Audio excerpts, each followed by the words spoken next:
Get out the insurance cards, get out the copays. The office is open, my friends. Brought to you by drroto.com.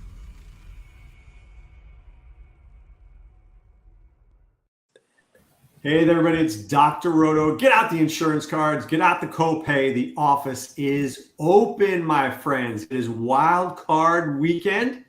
We've got multiple slates going on, and we're talking about it with my friends Willie Walls and the great Swame. Willie Walls, you're looking all dressed up. It's date night. It is Wild Card night. You're on the town and ready to go. No date night, sir. I just had some errands to run, man. So, coming from work. So no date night. So we are ready for some football. This is playoff time. This is our favorite time of the year. No more shenanigans for people sitting and all this kind of stuff.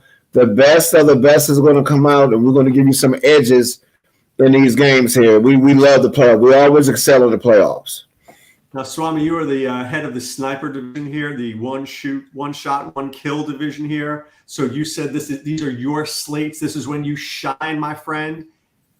Is this true? It's very true, Doc. Here's why. Because it's more about game theory in these slates. I think the mistake that a lot of people make is that they're too busy looking to pick out individual plays. And you go, I need this one guy, and I want this one guy, and I want a guy from here, and I want a guy from there. And if you're playing a volume and if you're playing enough lineups, there's nothing wrong with that, right? If you're playing max entry and stuff like that, there's a lot of different strategies. But if you don't have that many lineups, you want to go with game theory, which means if Vegas is predicting that this team is going to be 7-point underdog, then you go, all right, hey, if this team were to win, how would they do it? And you go, for them to win, they got to be able to run the ball, and they're going to need some big plays. And you go, all right, who's their big play guy? Who's their running back? And then you come back with somebody from the other side versus just ruling out the fact, you tell yourself they can't win. You tell yourself they don't have a chance, and all you do is make sure that you don't have a chance because you're going to be chalky. All right, let's get right to it. Let's do a little Saturday slate. Let's do a little Sunday slate. And maybe at the end, if we have some time, we'll put them all together and see if people want to do the combined slate like I know I do. All right, let's talk Saturday, guys. The first game is the Seattle Seahawks against the 49ers. We've got the 49ers at a 26.25 implied total. Seattle a little over 16. It seems like a game that shouldn't be close. Brock Purdy is doing pretty well. George Kittle. And Seattle can't stop a tight end to save their life. But there's a lot to be had here, guys. There's Elijah Mitchell. There's Christian McCaffrey, Deebo Samuel, DK Metcalf, Kenneth Walker, Willie. How do you approach this game? Is this going to be the game you're in on, or are you waiting for the game later that night? No. I will partial. First of all, you're locking in McCaffrey. And this is the tale of two teams. Seattle has lost 3 out of 5. 3 out of the last 5. They started out 6-3, hot as a firecracker. 3 out of the last 5. And San Francisco's won 10 straight games. Okay. Then, Purdy's has thrown multiple touchdowns in all 6 games, 6 straight games. He's done well. Who knew? But then, the thing about it is Seattle is allowing the last time they played, McCaffrey had 32 touches, 138 yards, 5 for 30. They give up 4.96 yards per carry the last 5 games. San Francisco's going to roll these boys. Matter of fact, Seattle scored 1 touchdown, 1 in the 2 games they played them this year.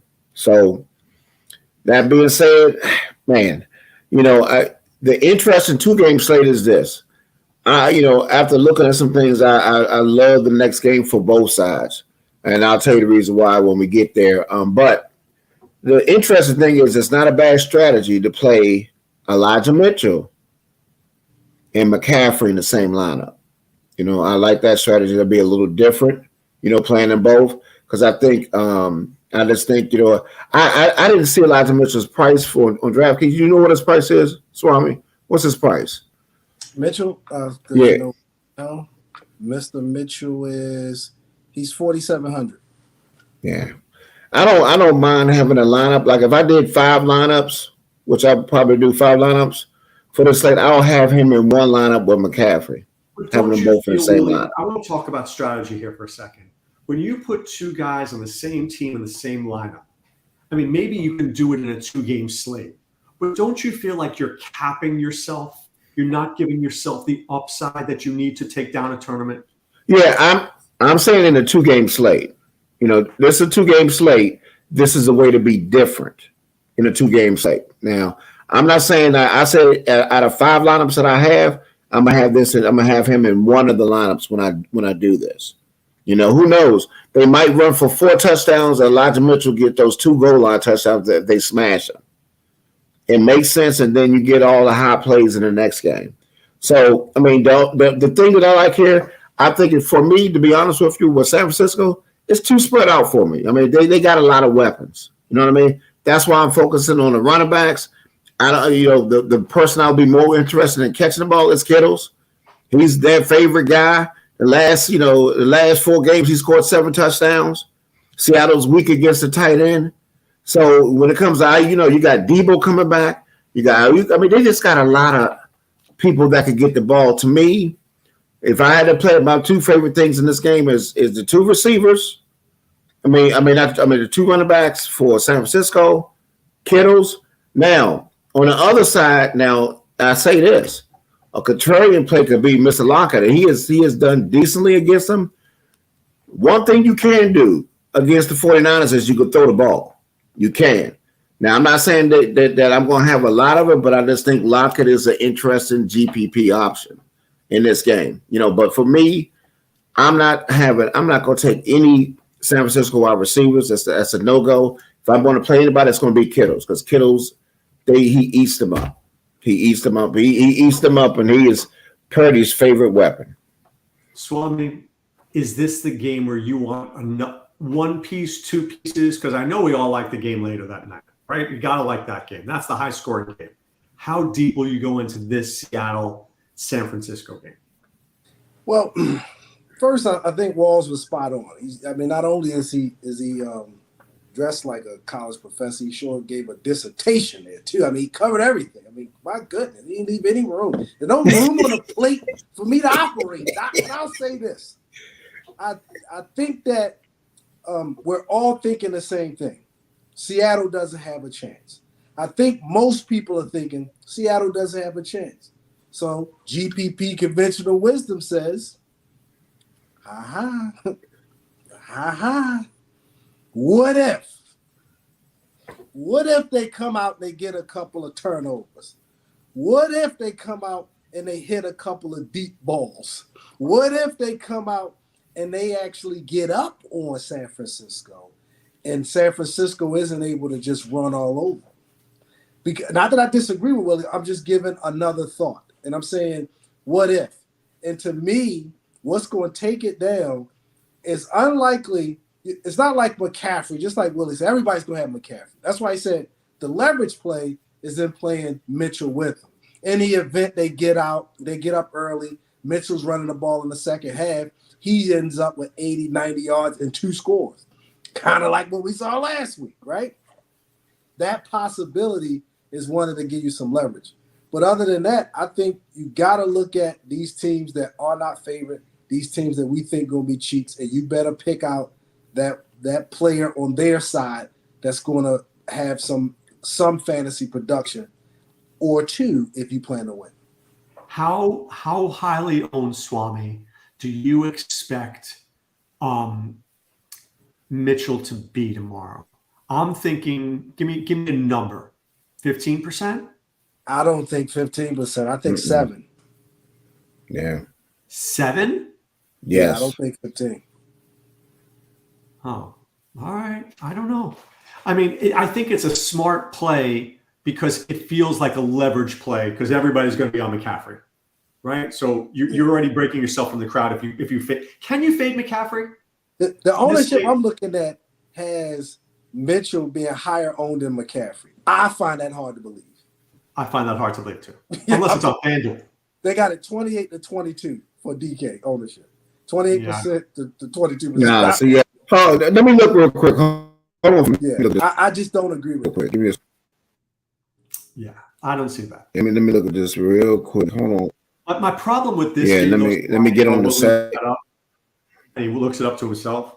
Is I just don't know how this game hits the 50 burger total that you're going to need.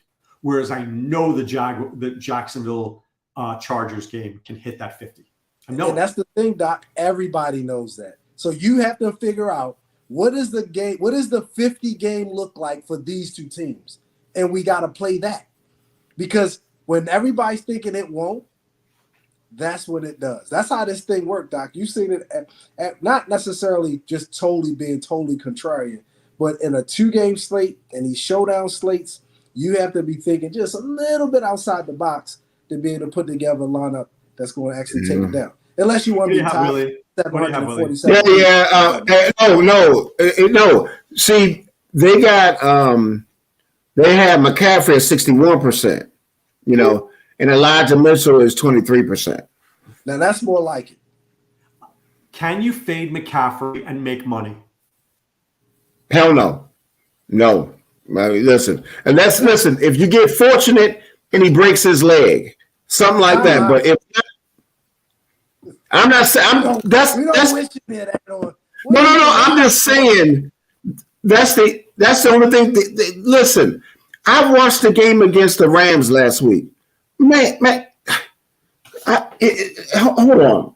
I mean, it was bad. My job is to ask the questions. And when I got you. But let me say this. I think Swame made a great point. We're going Swame and I, because I'm gonna have him do another lineup. We're going to do a lineup to say if Seattle wins. You follow what I'm saying? A game theory about Seattle winning the game. And if you do that, it's competitive, right? If you do that, if it's competitive, who are you playing from Seattle? Are you playing Walker or are you playing Geno to lock it? What are you doing? I'm not playing Walker. I'm going to where the strengths are. I will play Lockett. Lockett will probably be my real target there. Maybe one of the tight ends. I mean, I definitely am not playing Geno. It won't be Geno. So then basically the only thing you're doing is playing Lockett. Well, I think playing Lockett and McCaffrey would be interesting without playing Geno. Okay. Sounds crazy, but I think it could be interesting. All right, so why don't we do this a different way? Why don't we look at the second game? Why don't we look at the Chargers-Jaguars, which is about a 24-23 game, figure out where we want that, and then we can slide the pieces of Seattle and San Francisco into there. So, Swami, you've got the floor. You've got the whole pizza pie. You really didn't need it yet. So I'm asking you, how much of this game do you want to put into the pie? I think the first thing that everybody's probably going to be doing is looking at that last game, right? And so in the last game, they just got destroyed. They didn't come out to play. I mean, they got it handed to them. They lost 38-10, right? And so I think a lot of people are going to be looking at that, and for a lot of reasons, Jacksonville being home, I think they're going to be favored. And so when you think about, I think the Chargers are favored, aren't they? Chargers are favored. No. I'm talking about not Vegas. I'm talking about when people look at what happened last time and the fact that the Jaguars. So when they're looking at that, they're going to be looking at their players, I should say, more favorably than they will the than they will the Chargers. Because Chargers have been struggling offensively, especially in the last few games. They didn't seem to kind of get Eckler going. It doesn't seem that, I mean, Everett, he got to write a memo, right? So they can even let him play again. Palmer hasn't been there. We think these folks might be a little bit more involved if Mike Williams isn't able to go. And Keenan Allen's just been getting all the love. So but the last time they played, the Chargers weren't able to do anything. So if you ask me, the thing that you have to do in this is to see, hey, what do the Chargers need to do to get going? Who's going to be involved? And if you're even thinking about fading McCaffrey, you're going to have to play a couple of guys who can actually go off. Again, I don't like that, folks out there. I'm not recommending that at all. But if that's the choice that you make, Doc, you're going to have to pick this game and the running backs in this game. All right, the last time these two teams played, Robinson and Etienne combined for 30 carries for 145 yards. Zay Jones, Christian Kirk, Marvin Jones all caught touchdowns. Now, the difference was there was no Keenan Allen, which is a big difference. But Eckler could do nothing. Eckler could do nothing in this game. Are you playing Eckler, Willie, in this game? All right, now let me. Are you done, sir? I just want to make sure you're done because I got to be fair and equitable. I'm acquiescing on this one. I'm letting you get the other parts. I just want to make sure. You got the shirt and the big words. You just missed it. So now listen. Let's look at this slate as a whole. So the Chargers are 1-5 against teams with winning records. They're 1-5. Okay, and Herbert, you got to remember during the season, that's what people are not going to see. That's why I'm going to play, because I think people are going to be looking at that game and play it that way. That's why I want to play this game a little different, because I want to give me some Chargers in there too. And this is the reason why. Remember, during that time period, that's when Herbert broke his ribs. I don't know if you remember that. He shouldn't have played that game against Jacksonville, but he persevered through that. Remember, he struggled for a long time. Man, let me tell you something. If you ever have your ribs broken, you can't breathe. Okay? You can't breathe. So their offense suffered tremendously. Plus, you had no Keenan Allen. And they rolled them. Okay? But I guarantee you it's not going to be a roll-less game. It's not. This game is going to be. I'm looking at the Jags being favored 2.5.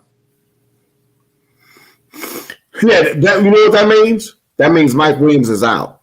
That's what that means. But it's showing as a coin flip because you figure you usually get about 3 points when you're home. Okay, but let me get some things here. Over the Lions. I have the Chargers favored by 1.5. Huh? On ESPN, Chargers favored by 1.5. Okay. So it's still within a coin flip.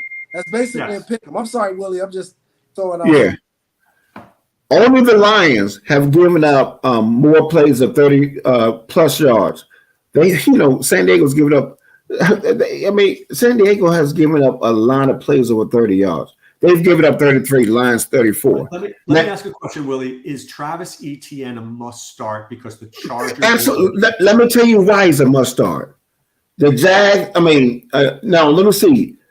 The Chargers have allowed a league high 5.59 yards per carry, 2 yards before contact. Number one league, 2 yards before contact, 3.56 yards after contact, which was one of the tops in the league. They're giving it up. The Chargers have allowed 17.7 rushing yards per game to that. The last time they played, they had 196 yards and 36 touches. Okay? 36 touches. Just remember that. And now ETN coming off that bad game. I think on a 6-game slate, ETN is the best running back on the slate, on that 6-game slate. If you're playing the 6-game slate. ETN is going to roll. That was such a bad matchup against Tennessee last week. He's going to roll this game. Now, let me give you some stuff that's interesting against the Jags, though. They give up 11.1 yards. 11.1 points to receiving running backs. Guess what? Who's on the other side of that game? Who catches balls very well? Somebody called Mr. Eckler. Okay? Mr. Eckler, now let me see. He's only caught 107 balls for 722 yards and 5 scores. Okay, that's all he's done. So for me, I'm going to have a lot of Eckler going against ETN going in this next game. Another thing that is kind of interesting that I found out that was interesting since coming back, since week 11, Keenan Allen is only second in targets, 83 targets, to Justin Jefferson since coming back. And he was 8 for 11, 102 yards and 2 touchdowns against Denver's defense. Okay, and he's second. He's first in receiving catches for 60. Number one since coming back, and he's first in receiving yards 675 with 4 TDs. And guess what? The Jags give it up against the slot receiver. So yes, he is in play too. So I know we want to fade, and I know Carter's in play, but I'm just saying this game is going to be I think it's going to be a close game, and I think this game is going to shoot out. That's what I think is going to happen. So yes, I mean, if you ask me one question, who am I going to have more interest in, Keenan Allen or Eckler? I'm probably going to say Eckler. I'll have more interest, but I love them both. This game is going to be fantasy goodness all the way around. So let me ask you this: who's our starting quarterback in the 2 games tomorrow? Lawrence. Because of the price, it's going to be the Jags quarterback for me. Swame, who are you starting?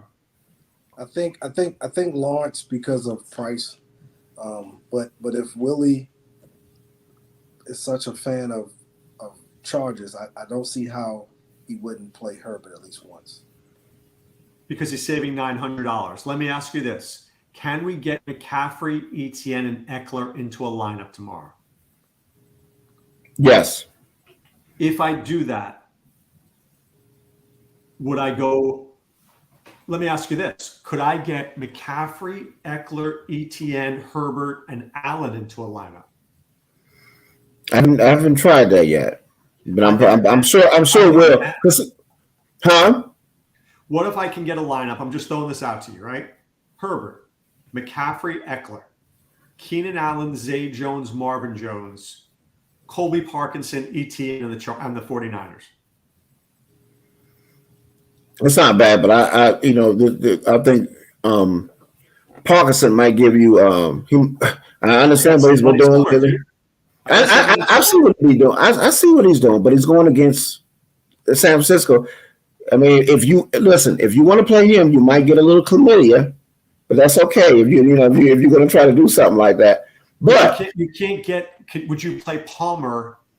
See, Palmer's expensive. They're almost begging you to play. Listen, the guy that Swami had a good point. We were talking about it. I think Andre Carter, if Mike Williams don't play, is an interesting guy this week. He's showing up in the models. He was an integral part, and if you looked at that last game, and that will be the guy that can make a difference in your lineup, Mr. Andre Carter. So if I put DeAndre Carter in, I can probably go up and get me some. No, I can't. I can't even afford it. All right, we'll have to figure that out. I think you're right. You could get in what you described: McCaffrey, Austin Eckler, and Etienne with Herbert and Keenan Allen. The rest of the lineup would sound like this: Marvin Jones Jr., DeAndre Carter, Noah Fant. See, that's why for me, I want to go. I want to go with the Jags quarterback.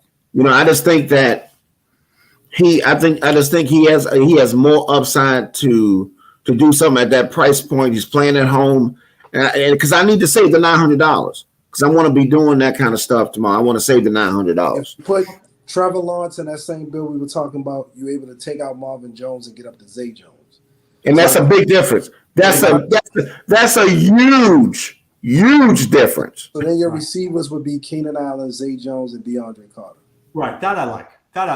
See, I like that. That's why I like you said. I mean, give me the Jags quarterback. I agree. Give me Lawrence. Let's get to the Sunday slate, guys. Dolphins and Bills. Whew. Can we just jump on the Bills here? Because these are the Dolphins, Bills, and the Giants, Vikings. They have the Ravens, Bengals, of course, at the end of the day. Do we look to the Giants-Vikings game as the one we really push in, or do we want to get more of the Bills? Because the Bills could win that game 40-10. Willie, how are you approaching this one? I'm approaching it. My favorite quarterback on that slate will be Daniel Jones. Yeah. You know what I mean? Daniel Jones. You give me. And my favorite receiver. My favorite receiver will be James. Right. Now, I love James. These teams played, guys. Daniel Jones, Richie James, Isaiah Hodgins, and Justin Jefferson all blew up. They all blew up. Yeah. Do we go back to that again, Swami? Do we go back to that core again? You've left out a couple people who had huge games. Hawkinson had a huge game, and I think Barkley had a huge game as well. I think it would be. Did you put that all in? Did you put them all in that game? I think it would be an interesting stack to do one time if you got 5. But again, sniper division. I think this is the game that you want to take a couple pieces from, but I think you want to try to get as much as you can of some of the other games. And the only reason I'm saying that, Doc, is because this game seems like the most popular one on the slate. It's the no-brainer. It's the one that just shot out. And to me, unless you come up with something really unique, like a full stack of this game, which some people are going to play, or you just take one side of it and just one or two pieces from the other side and then fill it in from the other game, I think it's going to be a little bit chalky. Jefferson is going to be high on. This whole game is going to be high on. But see, for me, I would leave Jefferson alone, and I would go to somebody like an Osborne.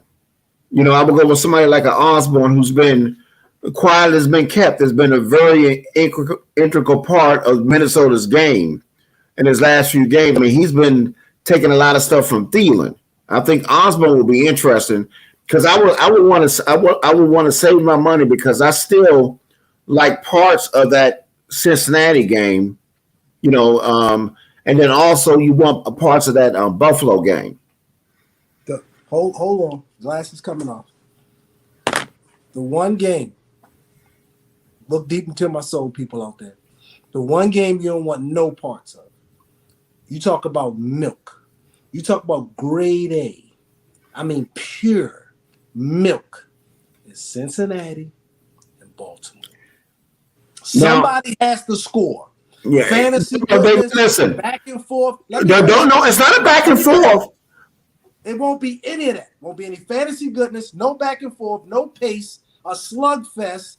It's going to be poo-doo of the You don't even no Jamar Chase? No Jamar Chase. It's not enough back and forth, Doc. Why would Chase be out there in the fourth quarter? Why would he have 15 targets? Why would he have 150 yards? That game's going to be a slugfest. It's going to look like two snails out there. Doc, that's just going to be a cloud of dust. It's going to be 10-yard fight. It is absolutely nothing that looks like a ceiling coming out of here. And if you do get one player, it's only going to be one. No, that's what I'm talking about. I'm talking about. See, you're looking at the high price players. I'm looking at somebody like maybe now. Well, who nobody will be looking at is T. Higgins. He had a horrible game against the Ravens. Against their other guys. You follow what I'm saying? You're not looking at him. Horrible game. Or the guy that does well against the zone with the Ravens play is that lower price receiver. Tyler Boyd. Tyler Boyd will be an interesting guy. I don't mind a Tyler Boyd Andrews combination. I'm just saying you have different ways you can listen. We're talking about getting play Andrews over TJ Hawkinson. Dude, call my office for a meeting appointment. But see, you know what? Everybody is saying the same thing, right? Or you can play Hurts at the 100 just popping in the models. You follow what I'm saying? Oh, Taylor Hurts. Yeah. Who's the quarterback? Who's the quarterback for the Ravens? Oh, milk of the ass and ass of the milk. I say Taylor Hurts. I mean, listen, Joe Burrow is still good. Listen, like I said, most of your stuff is going to be from that first. It's going to be from the first game. But guys, I'm telling you, something's going to pop off. The way it goes, we all saying the same thing like you're saying, and then something pops off in this game, and you say, "Damn, I was thinking about that." I'm just saying. I agree with you, but I know Wall's only like that game because it's going later. If that game was at 12 o'clock, he'd fade 100%.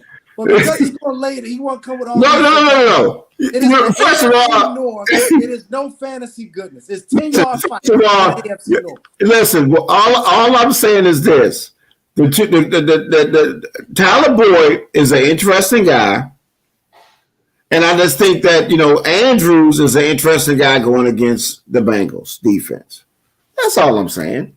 I mean, it's not like Andrews. How much is Andrews? Is he? If they played at 12:30, he wouldn't be mentioning these guys for sure. So if you want to do a double tight end with Hawkins. Well, look, I think the way to go through this game, honestly, is you either go. I'm going back to the Giant Viking game. You either triple double stack it, right? If you do Jones, Barkley, James, Jefferson, Hawkinson, you throw the kitchen sink in on that one. Full stack. Full stack, right? You can't go in with your toe. You go in Right. with your entire body and you belly flop into that game. Right. And you separate yourself by picking one play from one of the other games. Right. One play. That's it. Find the one guy. Maybe it's, I don't know, it's Dawson Knox. It's Isaiah McKenzie. It's some rando dude. James Cook. I don't know. Yeah. Go crazy. But the Dolphins are not winning that game. Now, if you want to be contrarian, Doc, you full stack it, and then you play, like Walls was saying, somebody from the later game, DK Dobbins, Edwards, Boyd, just somebody that, not a chase, but just somebody else that people not expecting, and you hope that's the guy. So, Swame, would you want Chase or Keenan Allen if you had to choose? Keenan Allen is going to get double-digit targets. They're going to have to throw the ball. The Ravens are going to go. It's going to be so many 3-and-outs. They might break a record for 3-and-outs. All right, let me talk to you about the Bills game for a quick second before I get to the big game of the whole weekend, to be quite honest with you. Are the Bills the team that if we don't stack the Giant game, the Giant Vikings, would you go Allen to Diggs and Gabe Davis and just load up on that one? But Miami is so bad against tight ends. Is this a Dawson Knox 2 touchdown game? Since that receiver is out, what's the receiver? It's one receiver that he has a hurt knee. McKenzie. I think Dawson Knox is a hell of a play in this game. I mean, plus he scored in the last 4 games. I think Knox is a great play in this thing. And see, now listen, truth be known, Diggs haven't done well against Miami. The guy I will go to for me, and because Swami, I know I have it's a personal thing, it's a personal thing with Gabe Davis. Gabe Davis dropped a touchdown in the last game. That's what everybody remember in that last game. And I think Gabe Davis will be a man of interest for me. And this game is I will play Gabe over Diggs because everybody's going to have Diggs. But Diggs, if you look at the numbers, has not done much. And for me, I don't want to pay that price against the Dolphins. Against the Dolphins. Well, I know he's the man, sir. Diggs is better man-to-man. Davis is better in zone. I think that's fair to say, right? Diggs is one of the best man-to-man, cover one type receivers in football. Yeah, but Miami has a decent secondary. The secondary is not trash. They're trash against tight ends. TR. Yeah, but we're talking Diggs, though. I can't. Davis, Doc, Davis has pictures of Walls, maybe, I don't know, allegedly, coming out of some alternative lifestyle club or something. I don't know what it is, but he was probably wearing that shirt whenever he took those pictures. I can't imagine why he's mentioning Davis, except for he's going to keep mentioning Davis until Davis have one of those 4 touchdown games. So I get it. Till that happens. But I tell you what, who we like for sure is Josh Allen. Who you put with him is up to you. Is it Singletary? Is he going to get all those balls out the backfield? Or is it going to be James Cook? Is it going to be Knox this time going off? Or is it going to be the rookie? Is it going to be Davis who finally gets involved? Or is Diggs just going to take the top off, 12 balls, 3 touchdowns, and go nuts? Josh Allen is for Sean Allen. And then is the best quarterback on the slate. And it's going to be how you put the rest of it together, who you like, and what's your lineup look like. But I tell you who I like coming back, because we ain't talked about that yet. I think Mr. Waddle has proven to be the guy you want to come back with in this game against Buffalo. Why do you say that? Okay, good. Doc, great question. I'm glad you asked. The last 2 games against Buffalo, Mr. Waddle has 100 yards in both games. Mr. Waddle has a touchdown, and he's at least getting 6 targets a game. Was Skylar Thompson the quarterback? No. See, that's what you're not looking at. Wait a minute, time out. Let me tell you this. Remember, Waddle isn't necessarily the deep guy. He's the yak guy, right? Waddle is to get it to him. No, but Skylar Thompson is the yak guy because I yak when I watch him. I literally yak. See, Doc, you don't understand Because see, what happens is I would say that if Teddy Two Gloves was quarterbacking, because Tyreek Hill averages almost 12 yards per target with Teddy Two Gloves. But with this Skyler guy, guess what his average is? 5 yards. It's all little short dinks and dunks. He got 3 catches, 114 yards, and a touchdown the last game.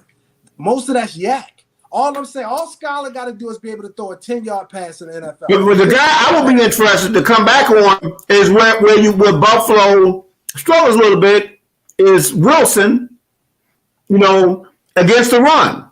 You could run on the Bills. So you can't run. If I had to go somewhere, he's going to be getting it all. They're going to be down. Right. You can run on the Bills. You can run on the Bills. They're going to be down on the road. They're not. Yeah, but he gets balls. I'm not saying, but he's going to get most of the stuff, though. He's getting most of the stuff. They're going to be down. No, most of it is out. They're going to be down. There won't be no stuff to get. They're going to be throwing the ball. They can't. Most of it is out. You could get first half. You could get a little Wilson first half. You could, a little. All right, let me ask you this one. Dallas, Tampa, who's winning this game? I'm going to be honest with you. Yeah. They look so trash. No, lie to us, Willie. Don't you just lie to us. I think, and I can't stand the ass boys, but I think they're going to win this game. They look so, listen, I'm going to tell you, they look so bad. Dak looks so bad against the Commanders. He looks so bad. I think it was one of those games, Doc, that you could just throw away. But I got called for applause because I watched him in that Tennessee game, and they looked like ass in that game too. So, I'm telling you guys, Tampa's winning that game. Tom Brady's going to throw for 300 yards. Chris Godwin is going to catch 100 yards and 8 passes and a touchdown. I don't know. I don't think Dak can. They don't play well on grass, Swame. I think, and Tampa's really good at stopping the run, so you don't have the running game. And now you got to rely on Dak. Good luck with that. Doc, everything says, like common sense tells me, every football fiber in my body tells me that Tampa is in a great spot. But I have to agree with Willie. I think the they have to win the game. It's not even like Doc, they've been so bad. They have to win the game. And I'm not even talking about close. They got to come out and look good and really beat them down. The pass rush got to get after Brady, get him off his spot. They got to force turnovers in that game, give some short fields, keep Brady in them, long drives, keeping Brady in them on the sideline most of the game. I agree with Willie. I see this game being the first time because the last couple of times the Cowboys have found a ways to lose the game last couple. I think the 2 openers against Tampa. And I think this time they're going to find a way to win it. Now, I will say this, Doc. If they don't win, McCarthy will not be getting on that plane. They will say, keep your ass here. He will have to walk back. He's going to take a Greyhound back. Yeah, he's not in Jerry Jones. He may go in Jerry Jones's plane, but he may get thrown out of the plane over the ocean as they're going over the Gulf. But I do, on the 6-game slate, Godwin is a good play. I agree with you, Yeah, but Doc, I know it don't seem like the Cowboys got much of a shot, but you watch out. I'm telling you, if money for me will be on the Cowboys this game. All right, I don't know if I agree. Give me the balls to the walls call from Willie Walls this week. Who is the one play you must have? Which slate, Doc? Don't worry about it. Give me the play. Give me 2 players that you like. Okay. I'll be generous. Willie likes to give me 8, but just give me 2. Listen, I love ETN. Period. And he said, "Who I love." He said, "Balls to the walls." Who I'm going to, who my favorite guy that I'm going to have in every lineup regardless is Richie James. Richie James.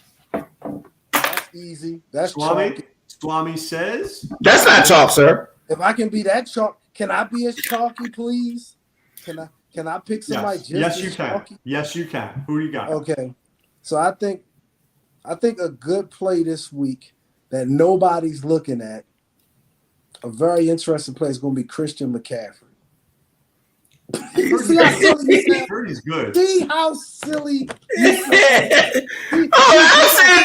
look, he called 41. Listen, I'll give you another one. Gabe Davis has been Chiefs.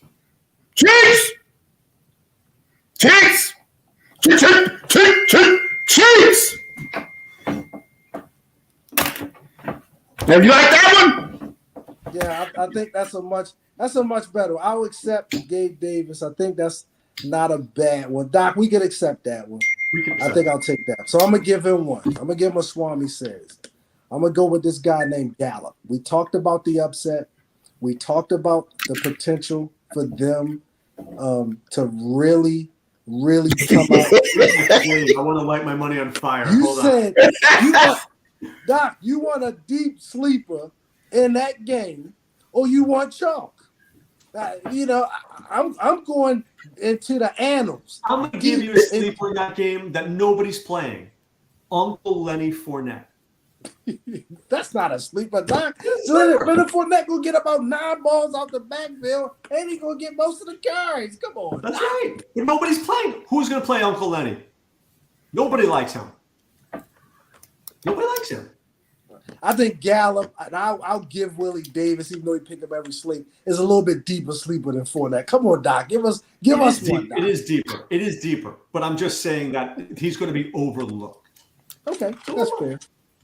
All right, my deep sleeper is Dawson Knox because my friend the Swami told me that Miami cannot. He gave me Tegan Cantoriano when those two teams played. Remember when the Texans played Miami and you pulled that one out of your sphincter? They are terrible, I'm telling you. And especially, I won't say that. I think sometimes he's the forgotten man in the offense, right? The tight end, period. And then Knox, we know. True touchdowns. And we know if he gets double-digit targets, Knox can break the slate. I'm telling you right now. If he gets double-digit targets, he's going to break the slate. All right, give me your biggest upset. Forget fantasy. Just give me your biggest upset of the weekend, Willie. Any upsets here? Man, yeah, I'm damn sure ain't gonna be the San Francisco game. Ooh, let me see. I'm trying.